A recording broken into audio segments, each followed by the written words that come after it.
জাতির উদ্দেশ্যে ভাষণে প্রধান উপদেষ্টা বলেন, সব অপরাধীর বিচার করা হবে। ইত্তেফাক রিপোর্টে বলা হয়েছে, অন্তর্বর্তীকালীন সরকারের প্রধান উপদেষ্টা অধ্যাপক ডক্টর মোহাম্মদ ইউনূস বলেছেন, সরকারি প্রতিষ্ঠান দিয়ে স্বৈরাচার সরকার নিজেদের ক্ষমতা কুক্ষিগত করে রেখেছিল। আমরা এসব প্রতিষ্ঠানের হারানো গৌরব ফিরিয়ে আনব। যারা অপরাধ করেছে তাদের আইনের মাধ্যমে বিচারের আওতায় শিগগিরই উপযুক্ত শাস্তি দেওয়া হবে। একথা সব মন্ত্রণালয়, সংস্থা, দপ্তর, শিক্ষা প্রতিষ্ঠানের জন্য প্রযোজ্য। সব অপরাধীর বিচার হবে। প্রধান উপদেষ্টা হিসেবে দায়িত্ব গ্রহণের পর গতকাল বৃহস্পতিবার রাতে জাতির উদ্দেশ্যে দেওয়া ভাষণে তিনি একথা বলেন। ডক্টর ইউনূস বলেন, প্রত্যেকটি অফিসের দায়িত্বরতরা নিজ নিজ দায়িত্ব পালনের মাধ্যমে দ্বিতীয় স্বাধীনতা উপভোগ করবেন, দেশের মর্যাদাকে গৌরবের শীর্ষে নিয়ে যাবেন।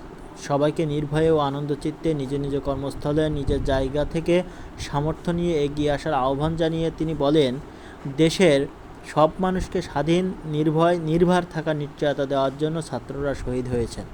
তারা গণ অভ্যুত্থান করেছেন। এই অভ্যুত্থানের মাধ্যমে সৃষ্ট সরকার সবার। এখানে সবার আকাঙ্ক্ষা পূরণের সরকার থাকবে। তিনি বলেন, অরাজকতার বিষবাষ্প যেই ছড়াবে, বিজয়ী ছাত্র জনতা সহ মুক্ত মানসিকতার মানুষ, আইনশৃঙ্খলা বাহিনীর পূর্ণ শক্তি তাদের ব্যর্থ করে দেবে।